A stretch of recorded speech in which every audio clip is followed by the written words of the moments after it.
got some good news for your ears. More of that good stuff is coming up. And even better news for your hair. The best hair care is at Sephora. They've got all kinds of products for every kind of hair. From brands like Amika, Kerastase, Day, and K18. You knew where to get great audio. Now, you know where to get great hair care, too. Sephora. Good news for great hair. Shop hair care now at Sephora.com.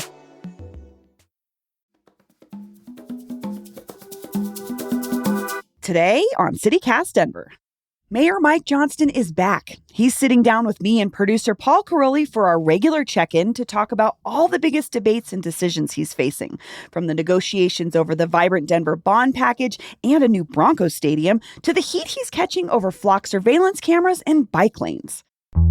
Today is Monday, July 28th. I'm Bree Davies, and here's what Denver's talking about.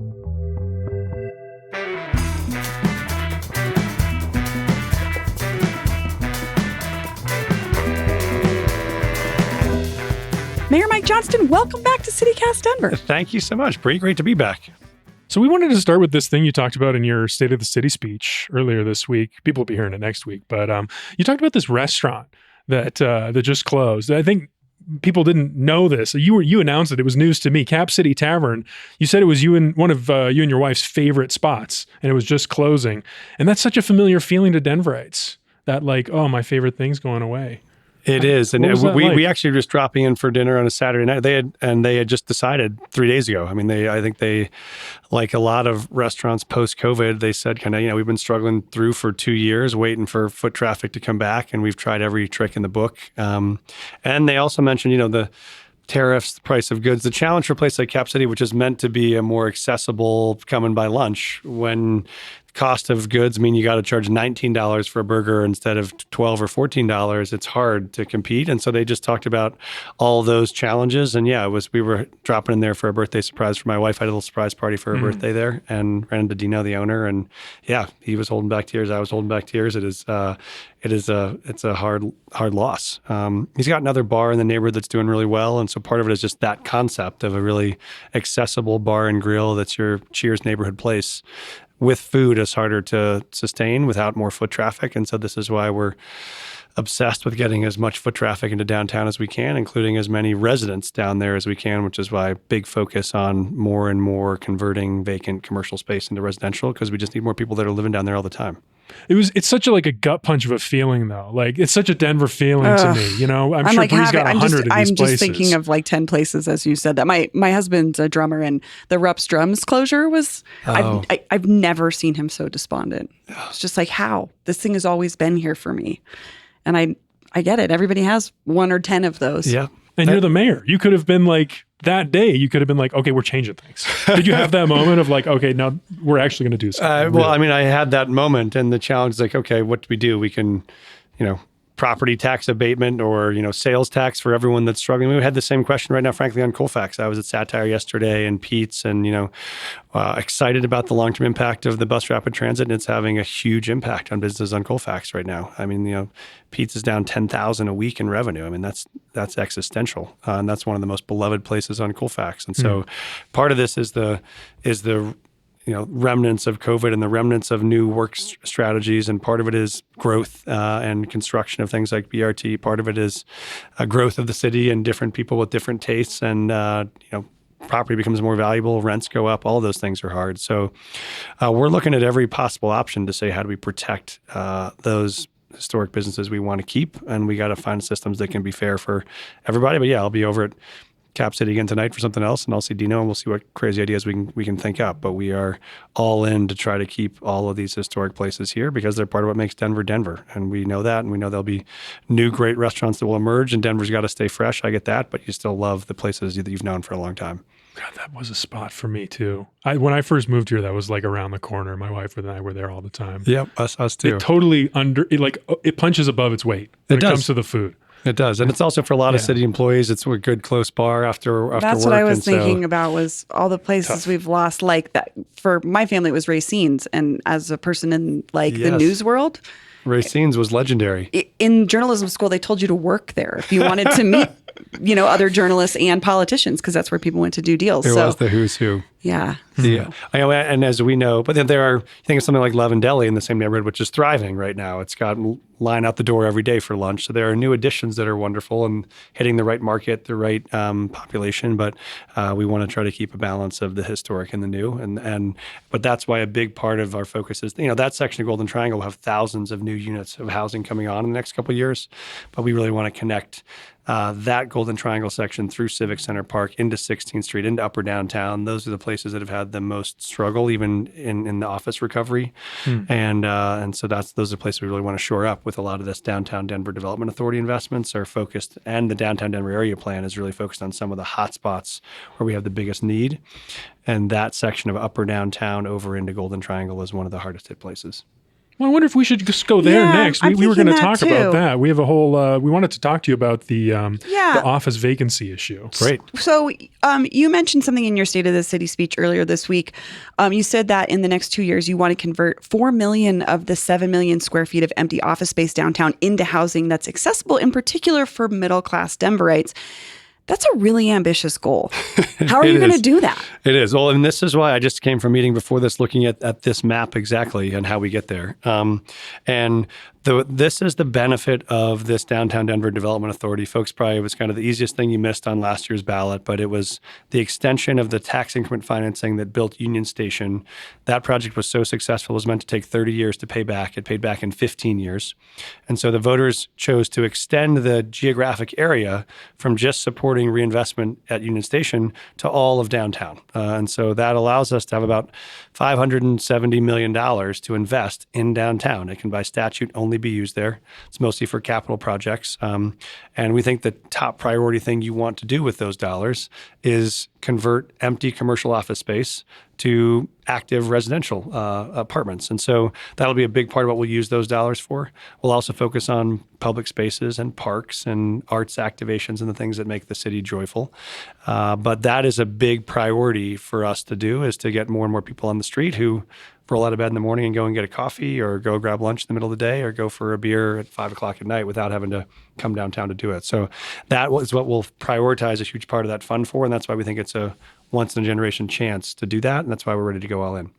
Well, it's interesting. We thought you might bring up the DDA when it came to that question, because that $570 million is a lot of money. It sounds like a lot of money. It is. But the priorities are what we're interested in, is because we talked to our downtown real estate expert, Brad Siegel, who's done some work for the city on this project, and just to get a sense of how much it would cost to convert 4 million square feet of office to residential.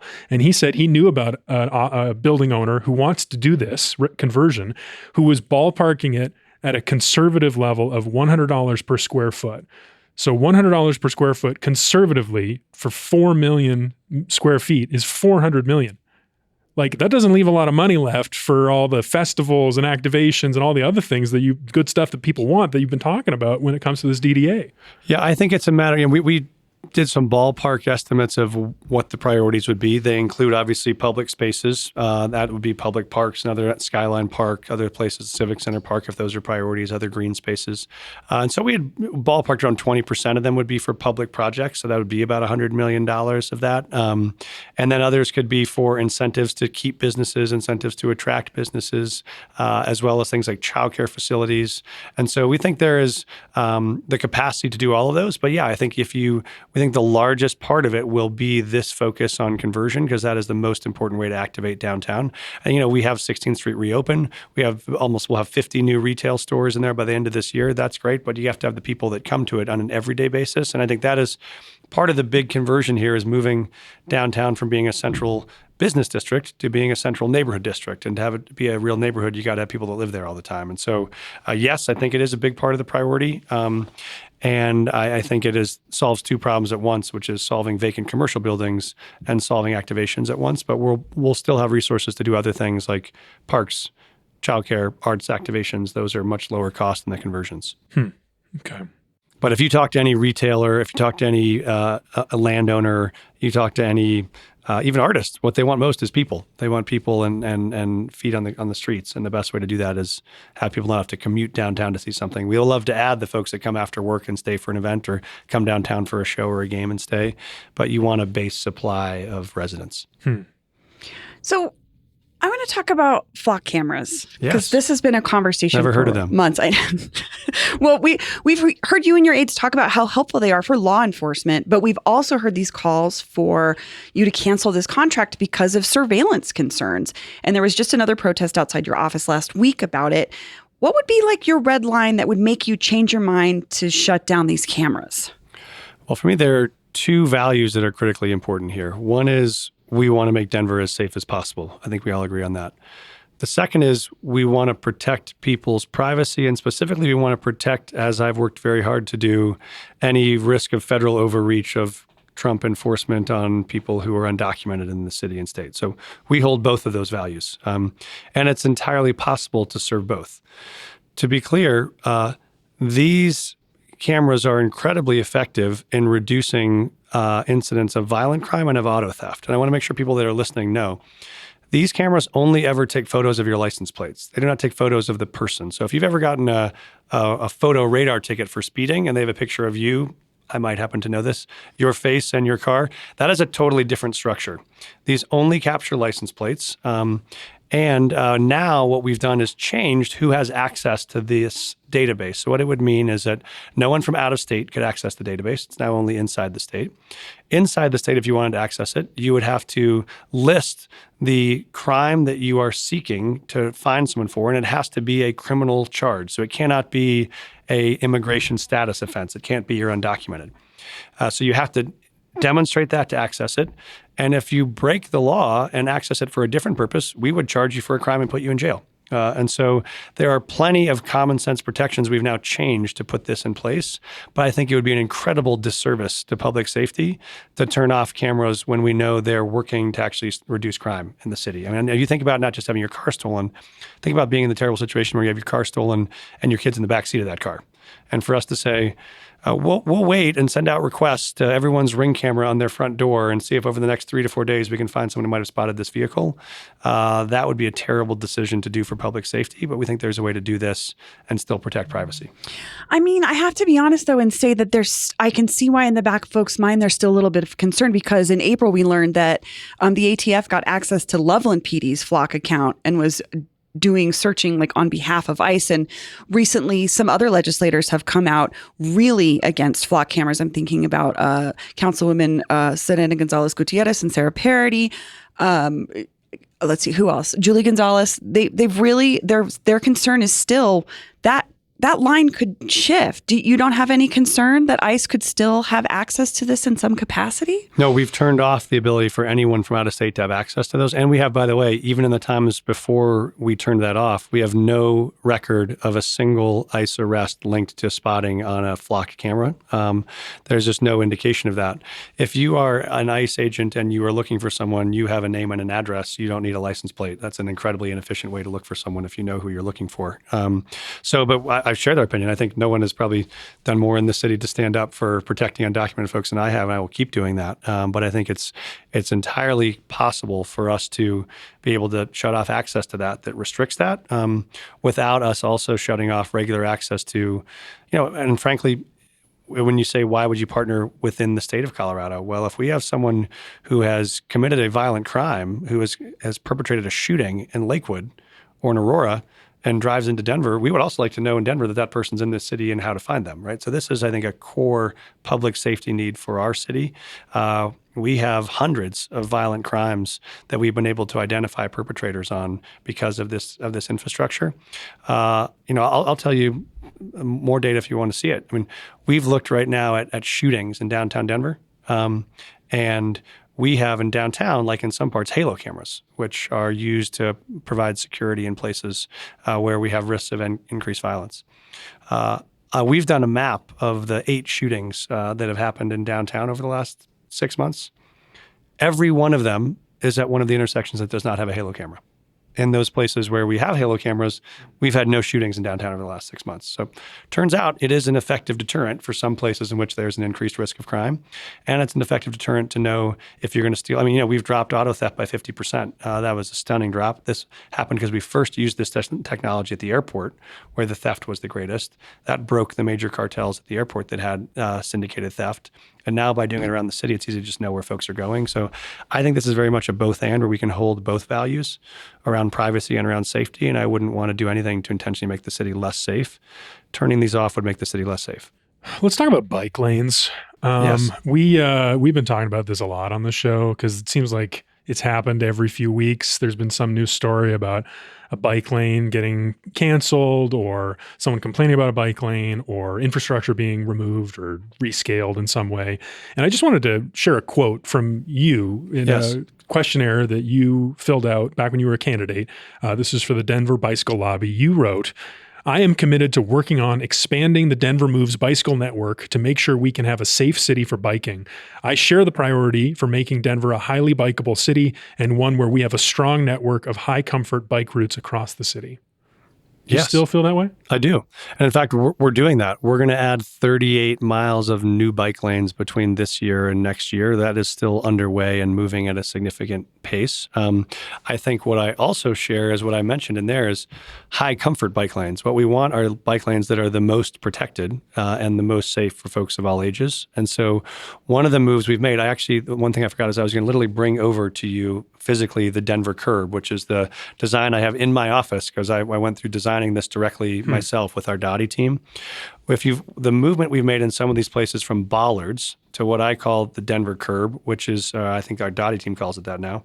It's about 10 inches tall. It's hard rubberized steel, but and I saw this in Mexico City. What's so important about it is the bollards, why highly visible, are not protective. If you have someone who's texting and driving, they will drive straight over those bollards and hit you on your bike. The highly protected lanes that we have would include things. These curbs are asymmetrical. So imagine on the side facing traffic, it's a flat wall, which means if you are in a car and you drift against it, it will bounce you back. You cannot. It's like a low flat wall. It's a low flat wall. So it's 12 inches tall, purely flat. So if you bump into it, you cannot drive over it. It will knock you back into traffic. But on the other side, the bike lane side is sloped. So think about it, almost looks like a taco or a quesadilla. It's flat on one side, curb sloped on the other. So if you're a 7-year-old learning to ride your bike and you bump into it, you can actually ease up it and ease back down it. And so those are much safer than the current version of bollards. They're also, I think, aesthetically more pleasing than a huge lane of bollards. For who? I think for drivers, for bikers, or for shoppers. Have you ridden in one of these lanes on your bike? I have. Do you feel more protected? I feel more protected with that rubberized steel than I do with a plastic bollard, because the plastic bollard can be easily driven over. And so that's the purpose of that improvement. That's actually an enforcement of heightened security, not a reduced version of protections. Well, I don't know about that. I as a biker, I know what it feels like to be in one of these lanes and to have those bollards. Having a visible thing there that that drivers can see versus this new thing that people don't know what it is. Like you were going to show us what it is. We don't know what it is. It's a difference. Expectations are important. I can show it to you, and I can bring the design by. I can send you the photo. But there are those that are up now. Some of them you'll see the Z-Techs, which are more like the armadillos that are symmetrical on both sides, black and white striped, that are hard rubberized. Those don't have the solid side that we think is stronger. But even on a lot of these routes that will have these Denver curbs, they will still have bollards occasionally for both visibility and for awareness to snowplow drivers. If you have 8 inches of snow, you got to be able to know where those items are. Right. So we'll still have that along the way, but it is about both protection, and I think about visibility. And I think we have people that want both. We both want safe and protected bike lanes. We want more of those, and we have folks who still want access to be able to get street parking at their favorite establishment if they want to try to stop and buy something from a retail store or a restaurant. So that's the balance we've seen in multiple places, is making sure we both have protected lanes and we have access for folks that are still using cars. And we think there's a way to do both.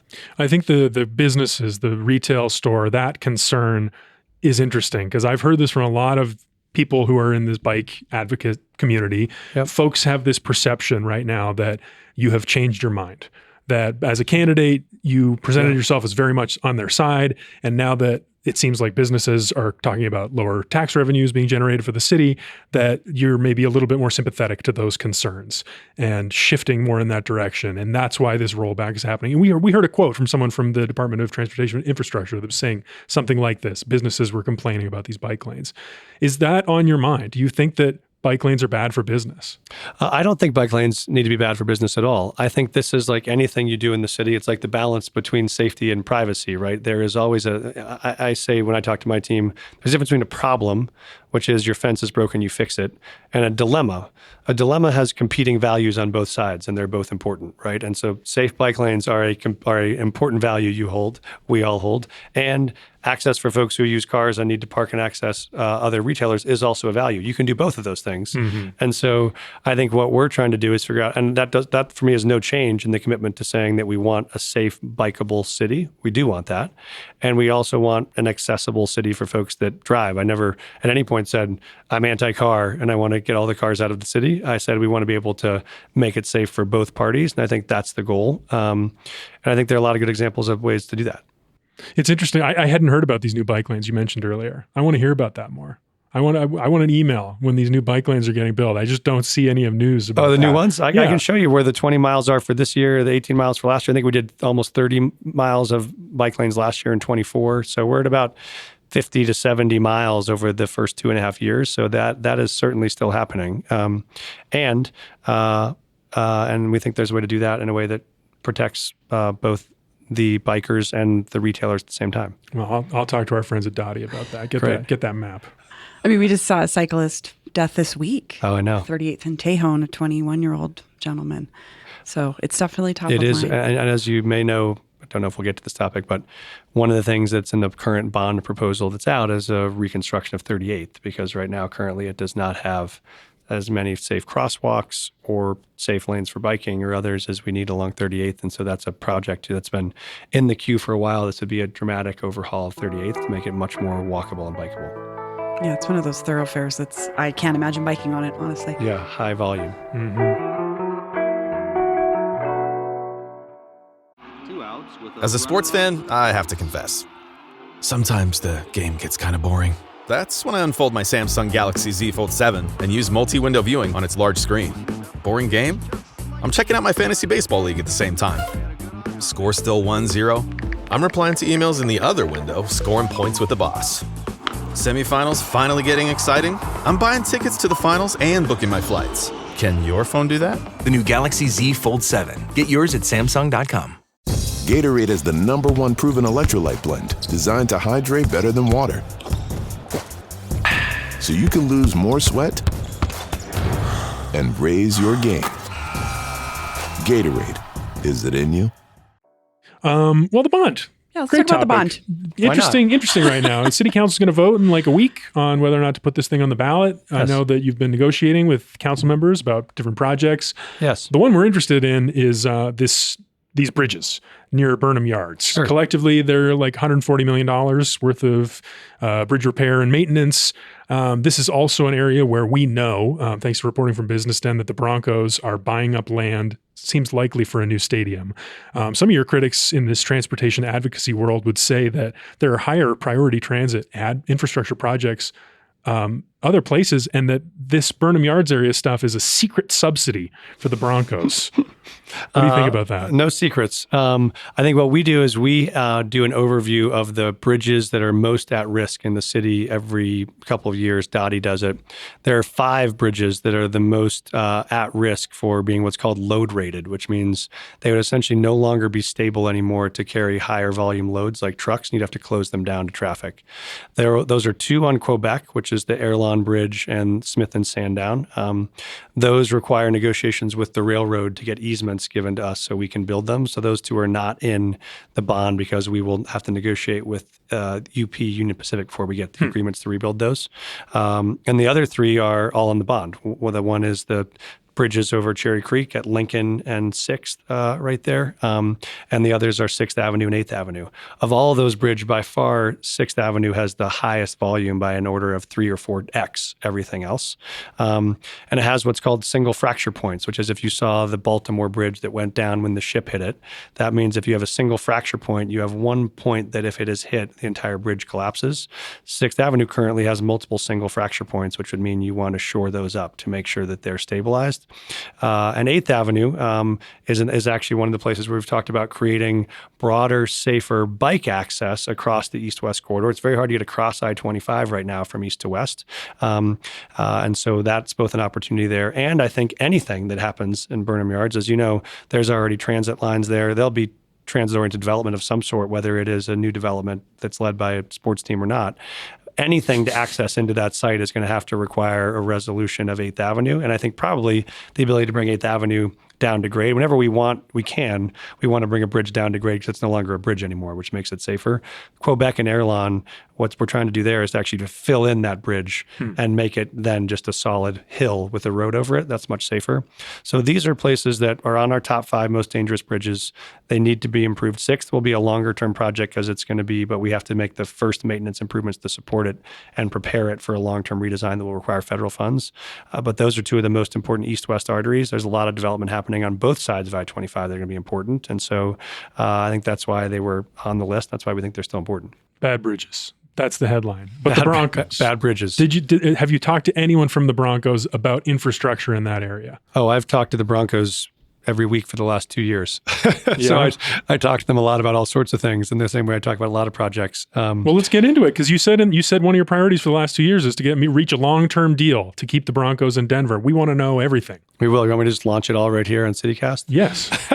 Yes, I mean, 100%. Yes. Everyone wants to know. It involves the Broncos. It involves the city. It involves voters making decisions about money. I mean, this also, personally, this is a massive transformation of my neighborhood. And so we are curious. Of course. No, I was joking because I've done that before where I've launched big ideas on this show. Sometimes it's gone well, sometimes it hasn't. The short answer I can give you is we have been working with them for a long time on multiple potential sites. And I think my commitment is I want them to stay in Denver. My commitment is I want them, if they stay in Denver, to be additive and integrated to any neighborhood that they stay in or enter so that they're a built part of that community and that experience. And the community has a voice in what the community benefits would be for any type of project, whether it stays on Mile High or goes someplace else. I think if you want to go back to old campaign promises, that was the one I made, was that they stay in Denver. And I think they should stay on the west side. That's the cultural history of the city. And we're working to try to get to a deal that does that. We know they have options in Lone Tree and Aurora and other places. And so we want to see them stay in Denver, and I'm working to try to deliver that. Would you put up public money to support the construction of a new stadium if they asked? No, I think that that the owners should build their own stadium. We would not put up dollars for the public construction of a stadium. What about the land? Like you want to do with the National Women's Soccer League stadium. You want the city to own the land. Would that be the case here? Each deal will be different. I don't know what the final structure will be. We do not anticipate that we would need to own or buy land for this deal. The soccer one was different because we're owning and keeping the land in perpetuity. So there are benefits to that. There are also costs to that. And so that's it. I don't see a need where we need to do that, but all things are possible, I suppose. So no public spending. Is that a commitment? What we've said in previous locations is, and this was true for the soccer stadium as well. Generally, the ownership group would build the stadium. If they want to build the stadium, they build it how they want to build it at their cost on their dime. It is usually our obligation to make sure people can get in and out of that stadium. So the public accessibility, whether there's a sidewalk you can get a wheelchair on or bike access or a road, if there is supporting infrastructure, that's not only where the city plays a role, but we would not anticipate playing a role in building a stadium, no. So some supporting, that's what's also happening at the Women's Soccer League stadium is there's a commitment or a proposal. I think it's like $30 million of the 70 is to do the infrastructure. It's do you need a road? Do you need a bridge? Do you need a walkway? And in the case of the Women's Soccer Stadium, there's actually a public park right there on the site that we're developing. And so I think our focus would be on just making sure there's access in and out, but that there is not a plan for us to help pay for a stadium. But is that $1? Is that like a ballpark dollar amount you'd be we be talking for infrastructure for a stadium? We don't have any number of that sort or any negotiation of that sort. We're in the process of trying to figure out, but there is no plan of that sort. Okay. Okay, I got something I've just been wondering about. Okay. People are speculating because Michael Bennet is running for governor, and he said when he announced that he would, when he'd like to win, that he would then nominate someone to fill his Senate seat. You endorsed him when he announced his gubernatorial campaign. He's thrown out a few names. People are talking about this a lot. If he asked you to fill his seat in the Senate, would you say yes? No, I would not. There we go. We can make news right here. Yeah, that's great. I would not do that. No, I love this job. I think like we have so many things that we are in the midst of doing that I want to see through. And I think that this is the highest impact place in the state to do those things. All the stuff we've talked about, affordable housing, work not done, public safety, work not done, homelessness, work not done, a lot of work on transit and mobility in the city, work not done. I love this job every day and I have no plan to leave it. We've got some listener questions. Okay, and some questions ready. from our Instagram followers too. Hannah H on Instagram asked, can the mayor share how many city employees will be laid off? The big looming threat of mass layoffs is leaving a lot of people unsettled. Yeah. This is a really hard part of all of our jobs in the city right now. And it's not fun. That's something I never wanted to sign up to do, nor did any of our department heads or our employees. What I can tell you right now is we're in the midst of building the budget. We have until September 15th to build it. So I'm sitting down with every single one of our 27 cabinet heads 2, 3, 4 times each to go through all of our potential options. And in every scenario, the absolute last worst case possibility is to ever have to lay off an employee. So we're going through every other option and every single budget before we get to that. I credit the department heads. They've worked relentlessly with the same passion. They want to do nothing more than protect all their employees. And so we're going to do everything we can to avoid that impact. I don't know what that number is going to be yet, but I can just tell you that every time they have a plan, I come back and say, can we rework this and protect more people? And they're doing a great job at that. So, and I know that city employees, it's a hard time to sit through. People are taking furloughs, as am I. It's not easy. But what we're hoping to do really is to fundamentally restructure the budget so we're in a stable, long-term place. We don't have to be back in this spot each year. And what's happened is just government has grown faster than our revenue sources have, and we're always going to be in this take a cut here or tighten the belt there or take a furlough here. And we'd like to put the government back on a more stable ground where we know we have a path to grow responsibly and not be in this position each year. So we think that's why we're trying to make the hard decision of structurally right-sizing the budget once, so it's not just a kind of suck in your gut for 6 months and hope it gets better, and then it doesn't. So Kirsten M. asks, in a recent interview, I heard you say you considered yourself an entrepreneur. It seems like if you consider yourself an entrepreneur when revenue is down in one place, you would need to look for other ways to raise it. Why haven't you tried some more revenue diversification by doing something like selling naming rights to sections of 16th Street or something similar? It's an interesting question. We do have places where we're looking at selling naming rights. Oh, really? Like what? Airport? No, we haven't looked at the airport yet. I could tell by your excitement, Paul, that I should slow down my answer. Damn. You almost lured me. So 2 things. The reason why we are not, I did instruct all of our cabinet heads not to come back with revenue ideas because those revenues are largely going to be new taxes or fees on residents. And so what we didn't want to do is to say, don't worry, we solved the budget, but we had 15 agencies who all added new fees to your permitting process when you wanted to build a new house or when you're trying to open a new restaurant. That would be contrary to what we're trying to do and make it easier and cheaper. There may be some places where if we can find creative ways that we don't think have a big impact on residents where we would consider revenues, but it's almost nothing. But our real bet on revenue is how do you create the preconditions that get folks to spend more money on 16th Street? That's our best strategy for revenue is folks are eating out again, they're drinking again, they're spending again. That's really what we're trying to drive. And that is, I think, a function for us of public safety, of affordability of housing, and of disposable income people can spend. What we saw was just a massive contraction of fear in people from about middle of 2024 going into the presidential race. People just stopped spending. And so what we're trying to do, and that's why things like these investments, like 16th Street, like the women's soccer stadium, like Park Hill, those are things that drive investment and that drive revenues long term. So that is a big part of our both and strategy is yes, you want to drive new revenue, and that means building and renovating places that drive revenue, and it means cutting costs. We're trying to do both. Do you think we'll see like the Little Man section of 16th Street or Illegal Pete's? I had not heard of the 16th Street idea. One thing that's, I think, is we've been public about, our executive director of Parks and Rec has talked about, Joel and Clark, is we would love to see more food and drink in city parks around the city. Places where you can. They have this in Minneapolis. I was just talking to a friend. They were like, "This is my favorite thing." It's one of the reasons why he moved from Denver to Minneapolis. Yeah, we would like to get that back because and there are multiple ways to go about it. But we'd like to be able to have you come and while you're in a park hanging out, also be able to buy something, food or drink, whatever it is, and that's easy for you, more fun for you, and more revenue for us. So that's one place we'll certainly look at options. We pilot it, right now, kind of with Civic Center Eats, as in Civic Center Park. That's been successful, but we'd love to do a lot more of that. Maybe my crazy idea I would share today on CityCast, this week's CityCast risk is I would love to, by the time I leave, for every city park in the city, you could be able to get access to some food or drink while you're there. I think that would be a great basic service, and get a cocktail while you're sitting out playing softball. That does sound pretty nice. Depends, though. Some people don't like, some of these parks have like reputations and like histories, and I know there's been fights about these places. Like I'm thinking about Commons Park. There was a big fight over this I don't know, a couple of years. Anyway, that's a question for a different day. It's got to be thoughtful and tasteful. I'm not saying McDonald's and Commons Park. I'm just saying, is there a place for you to be able to access tasteful food or drink? Tasteful food and drink.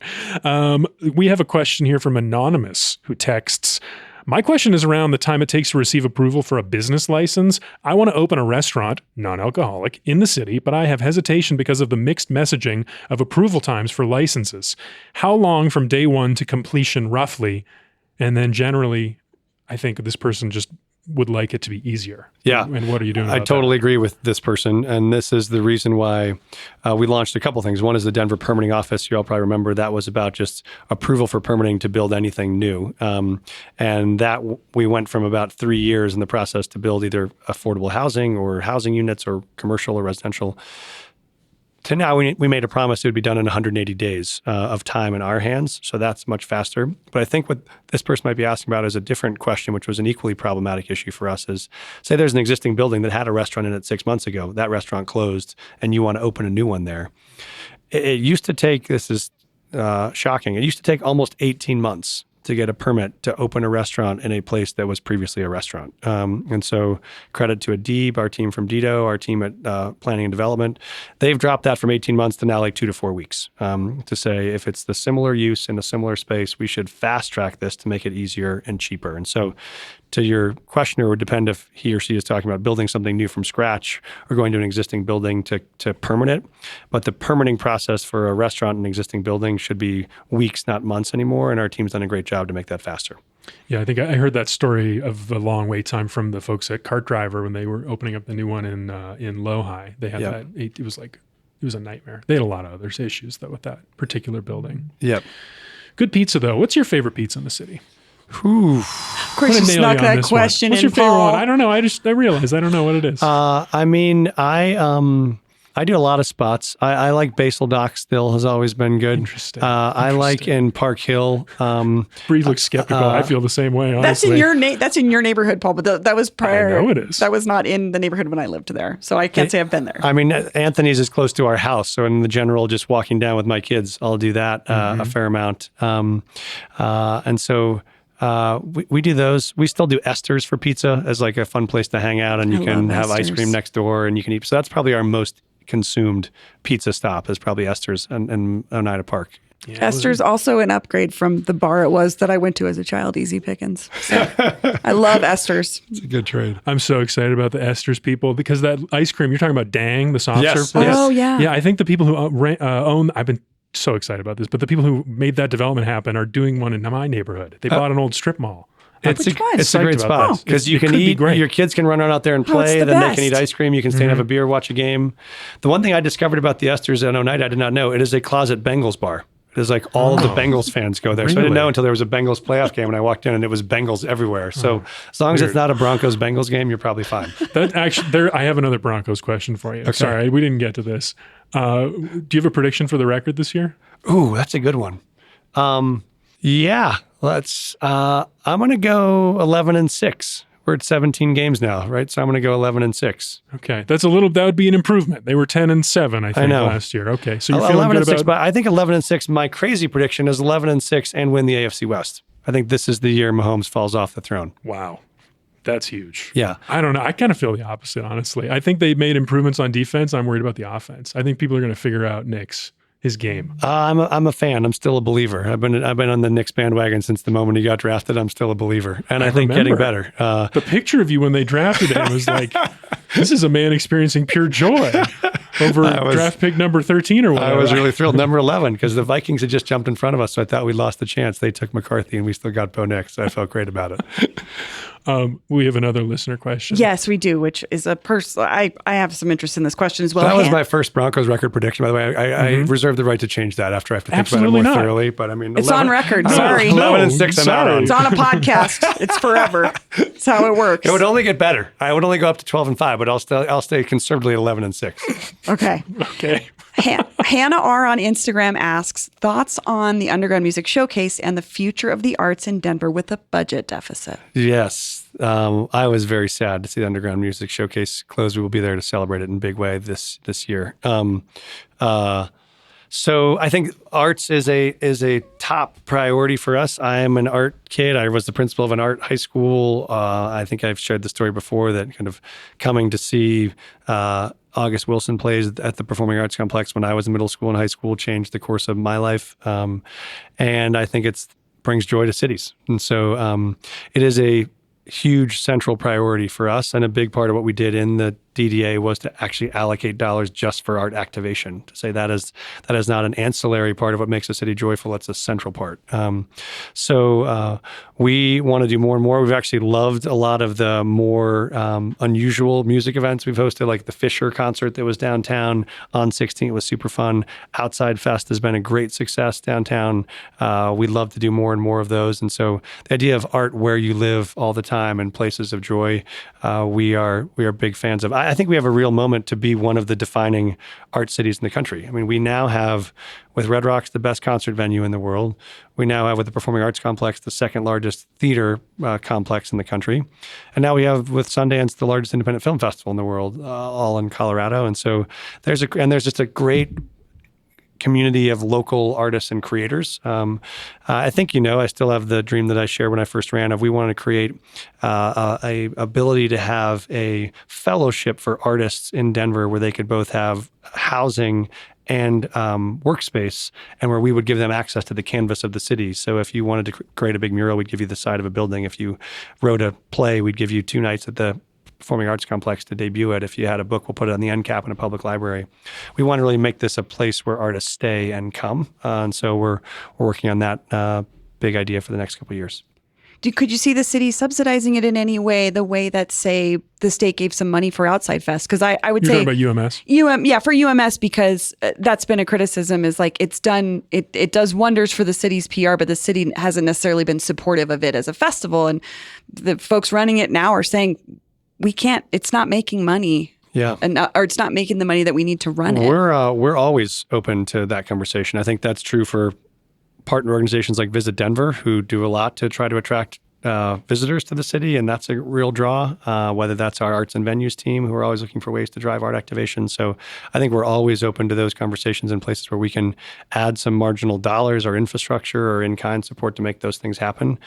We think they're great for the city, regardless, not just of the math on tax revenue. It's just the sense of joy and pride you have in your city is what's make you want to live here. But have those conversations happened with UMS? They have not reached out to me about that, so I was not in a place where we thought that was the UMS people factor. Haven't reached out to you? About funding support? I have not been in those conversations. Maybe someone else on the team has, but I just was notified. I just got the press release like the rest of you did when it was being closed. And so, but we are always open to trying to figure out ways to help. We love those assets and want them to stay. All right, we got one last question here from a listener, Lisa R., who asks, Overdose continues to be the leading cause of death of our unhoused neighbors and has been for the past 7 years. We've had quite the uptick of overdoses right here in Denver since March, and many have been public overdose deaths. Outside of treatment and incarceration, what is something he can support today to reduce overdoses and overdose deaths? It's a great point, and is a tragic one. I get updates every morning whenever we have an outdoor death or an overdose or a homicide, and so the first thing I wake up and read every morning is those updates. And the tragic part is, those are more common now than homicides. Our homicide rate has dropped so significantly. We have much fewer of those. But here's the good news, or a couple pieces of good news. We have had an uptick the last couple of months. We're worried about sometimes we get bad batches of drugs that arrive and are more lethal. Year over year, we've been dropping in overdose deaths both of the last 2 years. 2023 was the high point, and we saw significant drops last year. I think on the year, this year, we'll still be down some, but we've had a bad couple of months that we're worried about. A couple things have mattered. Moving folks out of homelessness and into transitional housing and into our All Insights has been a significant help to those people getting access to services and being more stabilized. A lot of what we know is folks that are outside on the streets are self-medicating against some of the natural risks and fears of being outdoors. And the other one is, I think we've talked before about this Roads to Recovery program we've launched, which is targeted directly at identifying folks who have substance misuse needs and who want to and need to connect to services. And our approach there is to take people at whatever stage of the journey they're on. If you want sober living, great, we'll put you in sober living. If you're not ready for that yet, but you want some place to stay and you're willing to talk to someone, we'll start there. If we come to you and you say, pound sand, I don't want anything, we'll keep coming back to you. I have addiction in my family. I'm sure you all do. You know that it's not just someone wakes up in the morning and decides to get clean one day. You have to have some pretty significant life influence that moves you there. And so our teams are working really hard to be there at the moment folks are ready to get them into treatment. And we do think stabilizing people by getting them indoors helps a lot. We do think having services and people with lived experience that can talk to them, to connect them to those resources helps a lot. And we're doing everything we can to bring more and more folks into that program of Roads to Recovery. But what about earlier this year when you vetoed City Council's vote to approve this lifting the ban on where like syringe access places could be, which is harm reduction? Yeah, we have a harm reduction action center now that's here, and we've supported it. Actually, the city gave it a significant grant to help find its new location, and we've been supporting them in trying to find that location. We think they do play a critical role in the infrastructure of the city.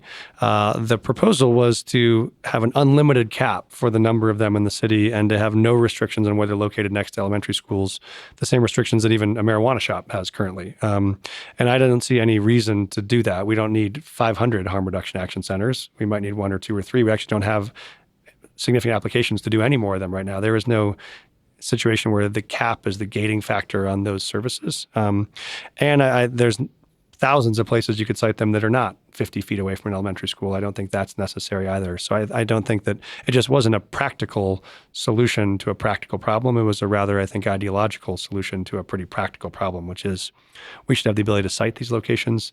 They should be safe and accessible and also be safe for other neighborhood residents. And I think there's a practical way to do that, which is what we have now, the capacity to do 3 or more. And I think we only have 1 in the pipeline. Well, Mayor Johnston, thanks so much for joining us. Hey, great to see you all. Thanks for having me. Yeah, thanks for Look forward to being back. Again. That's all for today here on CityCast Denver. If you enjoyed this show, why don't you take a minute to tell Senator Michael Bennet about us? Rate the show wherever you get your podcasts and subscribe to our morning newsletter and learn more about us at denver.citycast.fm. And hey, don't forget, you can support this show and get great perks by becoming a CityCast Denver neighbor today at membership.citycast.fm. We'll be back tomorrow morning with more news from around the city. See ya. I think part of my problem is I drank a large Vietnamese iced coffee this morning. Did not help my fiery attitude.